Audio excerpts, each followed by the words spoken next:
for the news at 4. I'm Priscilla Casper. And I'm Colton Bradford. The NBC 10 Boston News at 5 starts right now. This week's summer sizzle is escalating, and it comes as folks prepare for Harbor Fest and other 4th of July celebrations. We have team coverage on the impact of this oppressive heat. End of an era for the Boston Celtics. Jaylen Brown traded to the 76ers. The impact of his departure won't just be felt on the court alone. What the trade means for his community work and big plans for a city he called home.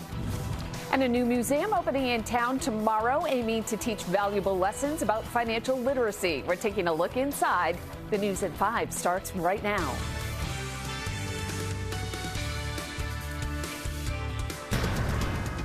We begin this evening with our first alert weather and the summer sizzle. This was the scene at Commonwealth Pier in Boston this afternoon. So, yes, some folks hopping on a boat to beat the heat, many choosing to just, stay inside. Who could blame them? We're now in the second day of this intense stretch of heat. Once again, temperatures outside are in the high 90s.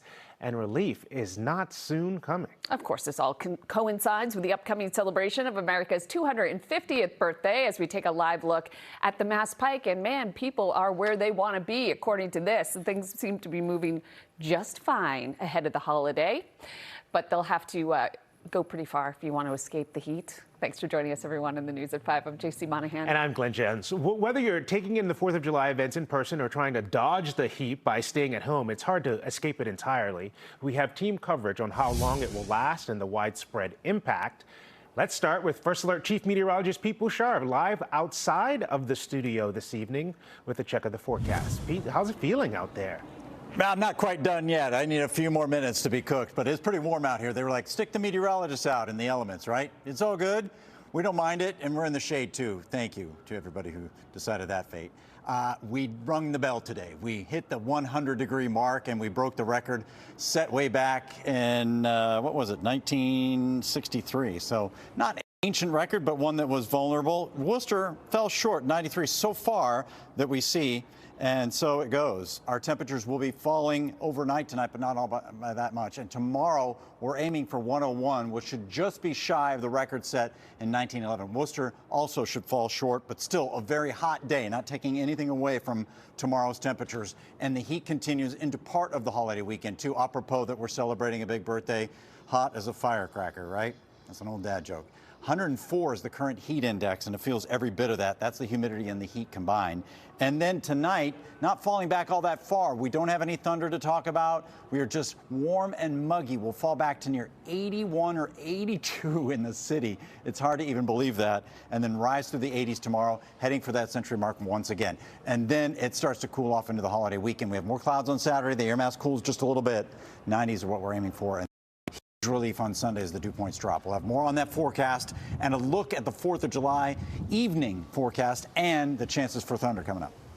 90 degrees at 9 p.m. All right, Pete, thank you. Harbor Fest is underway in Boston. It's offering a little bit of everything from live music and Revolutionary era reenactors to interactive art and waterfront views. Yeah, and it's doing it all in the midst of this intense heat. NBC 10's Mary Marcos joins us live in the North End with a look at what's happening there, Mary. With NBC 10 in Boston as we cover the excitement around the World Cup. We have a link to all of our coverage right at the top of our website, nbcboston.com. Just click on World Cup. Ahead on the news at 5:30, questions answered on the stunt hundreds of feet above the streets of New York City that got everyone's attention. A new perspective of the couple that climbed to the top of the Empire State Building the moment police arrested them. And trading July 4th for July 2nd. We'll take a journey back in time to see why one of the founding fathers thought today's date would be Independence Day. And later on the news at 6, the 4th would not be complete without a hot dog. And we take an inside look at one of the Commonwealth's most beloved hot dog factories.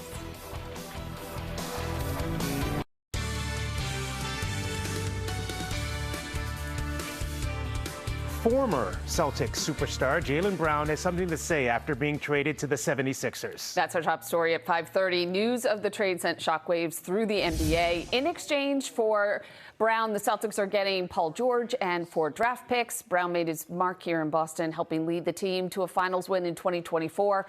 Now on Instagram, he posted his first statement since the trade. It says in part, quote, I'm still processing how this all went down. I'm excited and disappointed at the same time. It then goes on to say, quote, I'm looking forward to earning the respect the only way I know how, through the work.